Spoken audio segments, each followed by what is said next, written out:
So when Lisa Leslie is on Angel Reese's podcast and gets asked anything you would want me to work on going into year 2, Lisa Leslie has a laundry list she's already written out. Your layups suck.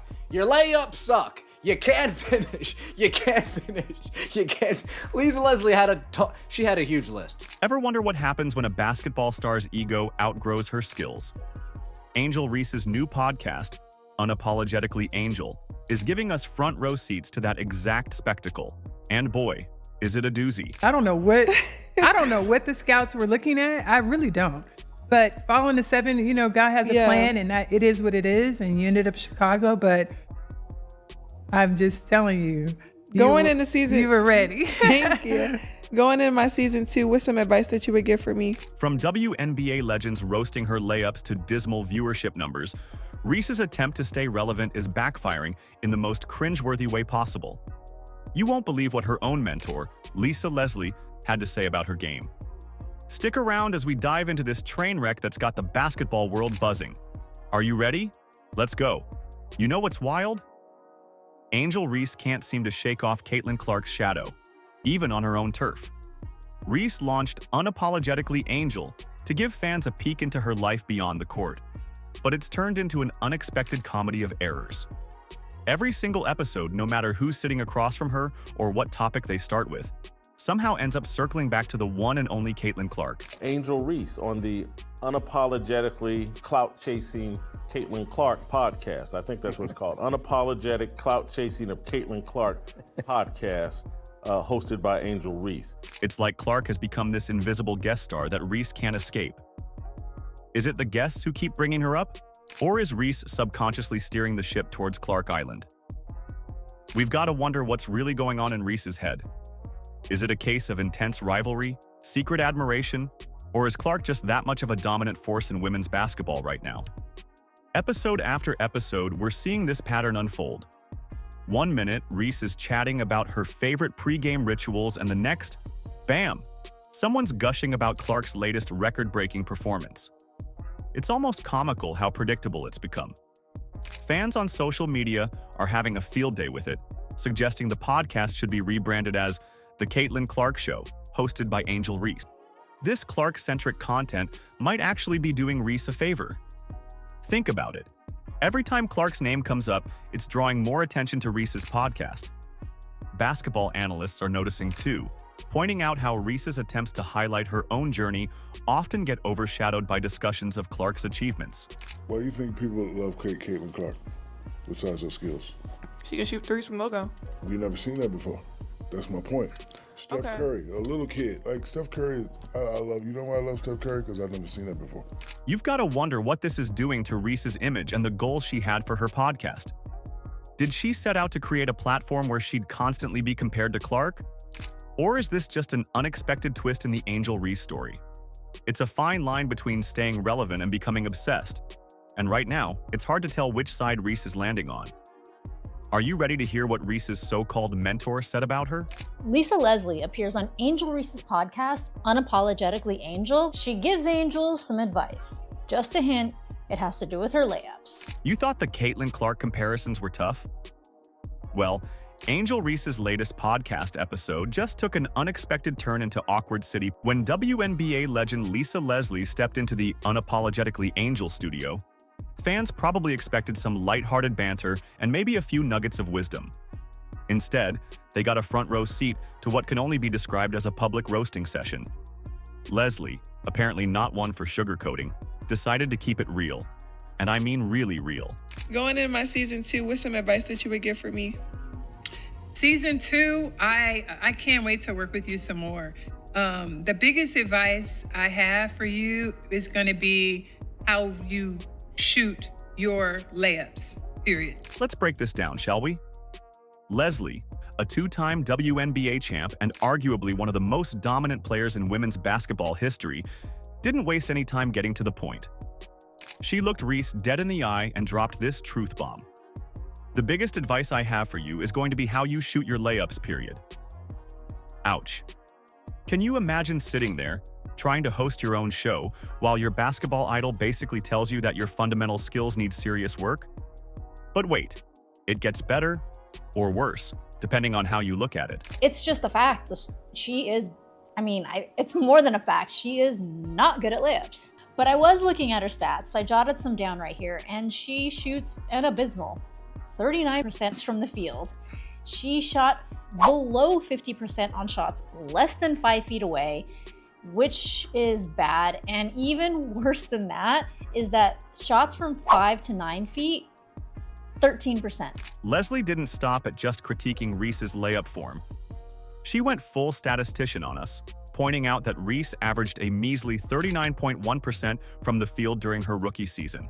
For those of you who aren't basketball nerds, that's not great, especially when you consider that Reese was shooting below 50% on shots less than 5 feet from the basket.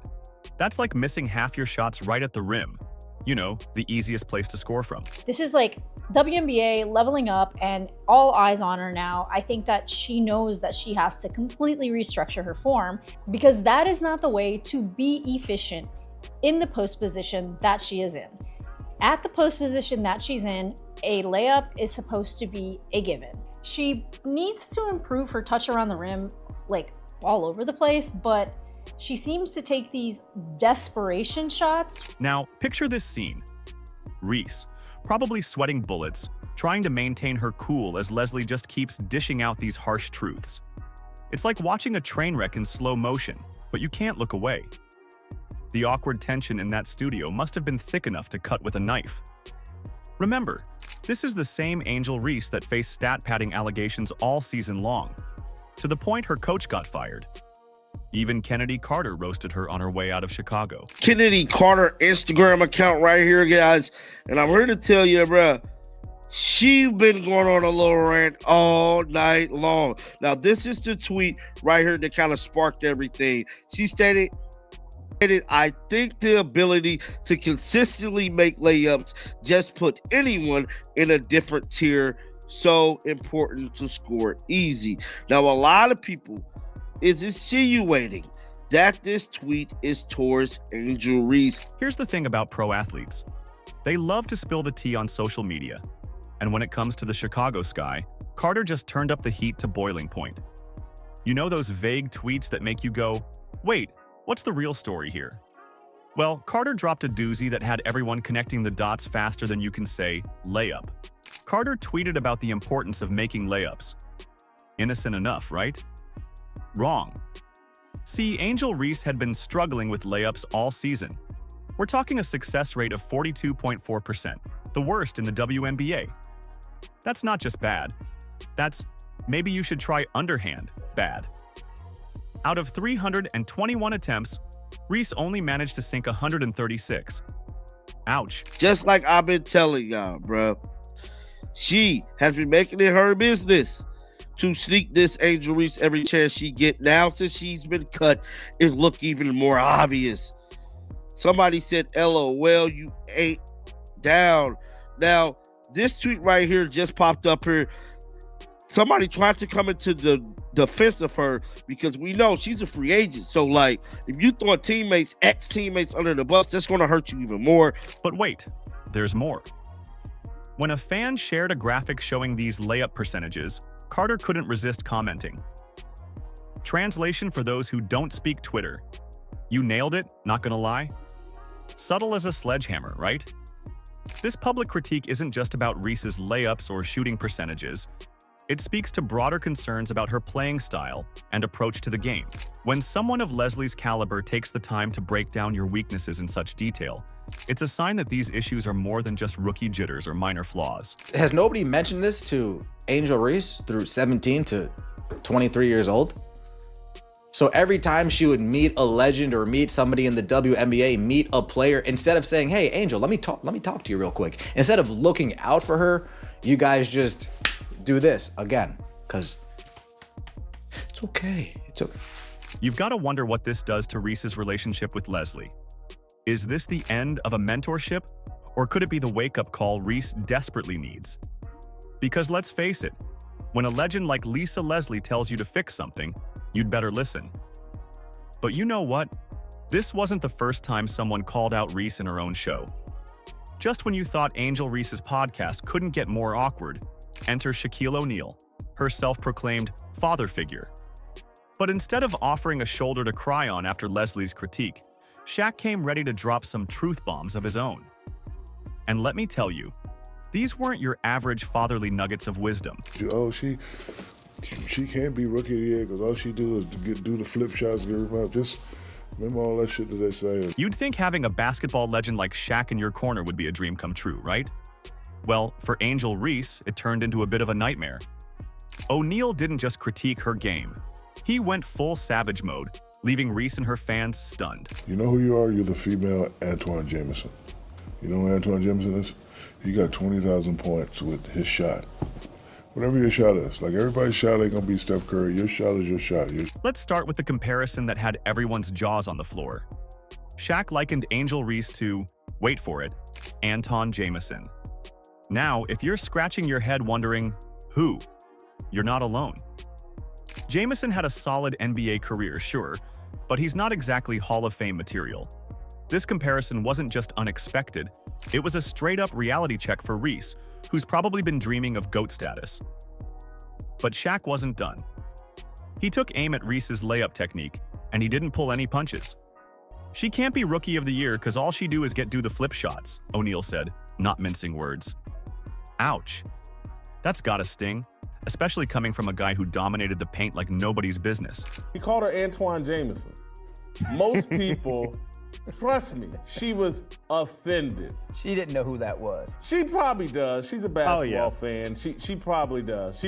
But, I mean, Antoine Jameson ain't cracking nobody's top 200 in NBA history.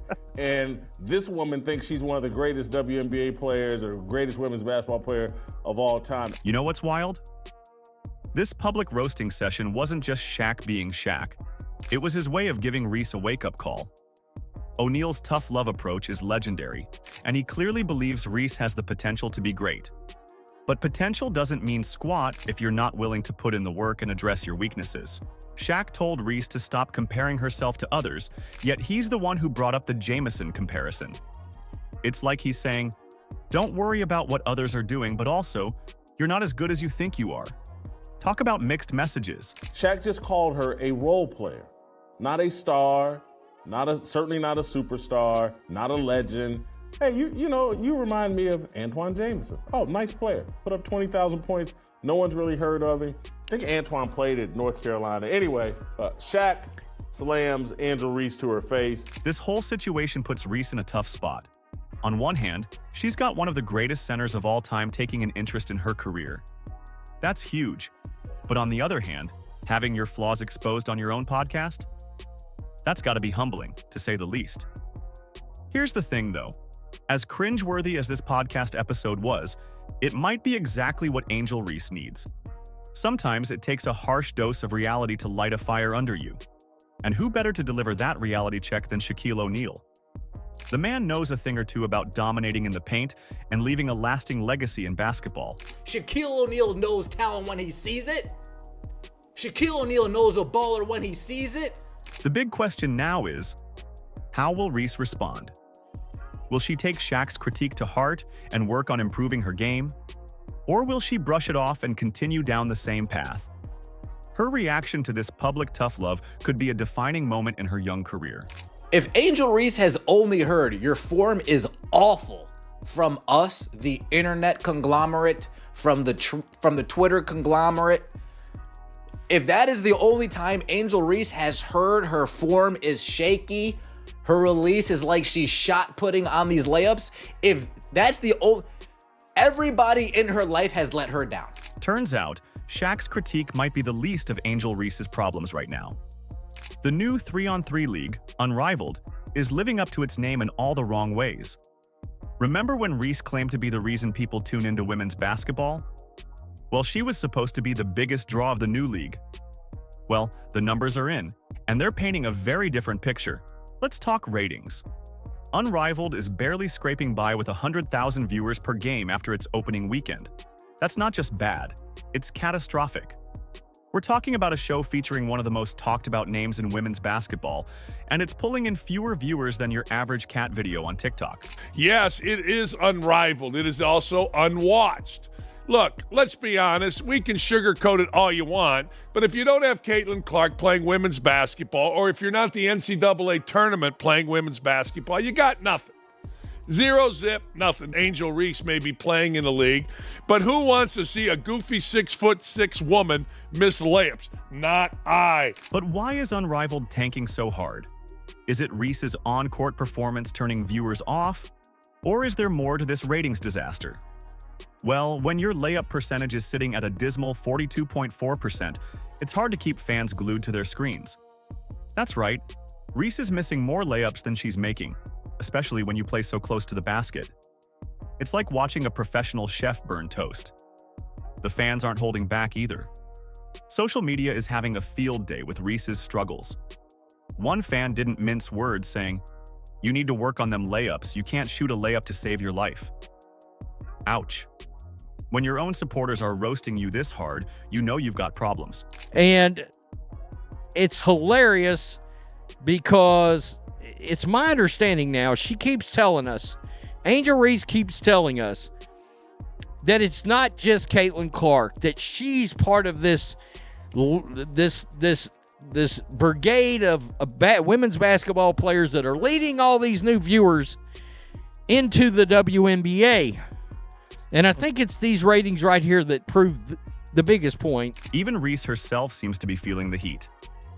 In a recent podcast episode, she tried to put a positive spin on things, saying, "Do you realize I got drafted 7th in my class while missing layups as a rookie, shooting 39% on the year, and was still an all-star, and that was the worst you'll ever see me?" It's a valiant attempt at damage control, but when your defense boils down to, "I can't possibly get worse," you might want to rethink your strategy. This is more statistical data that proves, no, nobody's tuning in to see Angel Reese. The reality? Other women's basketball content is thriving while Unrivaled flounders. Fans are clearly hungry for women's basketball. They're just not hungry for what Reese is serving up. It's like she's trying to sell lukewarm hot dogs at a 5-star restaurant. And it's not just Reese feeling the pain. The Chicago Sky's overall performance has been less than stellar, with Reese's struggles contributing to the team's lack of success. It's a perfect storm of bad basketball and worse PR, leaving Reese's brand and public perception in tatters. Angel Reese is the most unskilled basketball player in the history of basketball, in my opinion. She has no skills. She has energy, she has an attitude, she'll rebound you the basketball, great. Nothing else. She has nothing. She's got self-awareness. She knows that she's not a very good basketball player. That's why she spends so much time half naked and taking pictures and promoting things that have nothing to do with basketball. Angel Reese's podcast journey has taken an unexpected turn, revealing the pitfalls of self-promotion in the age of social media. Despite the criticism she's faced, Reese has shown a glimmer of self-awareness and a desire to improve. In a recent episode, she acknowledged her shooting struggles, saying, "I know I can hit the shots, but it's just going into it with that mindset." This admission hints at a potential turning point for the young player. The basketball world is watching closely. Will Reese use this feedback as fuel for growth? Or will she double down on her current path? One thing's for sure. When you invite guests to your podcast, you never know what they might say. Reese's journey serves as a cautionary tale about the fine line between confidence and overconfidence in the world of sports. As she navigates this challenge, fans and critics alike are eager to see if she can transform her on-court performance to match her off-court ambitions. Do you agree? Let us know in the comments. Like, subscribe, and turn on all notifications so you never miss out. Click the video on the screen, and we will see you in the next one.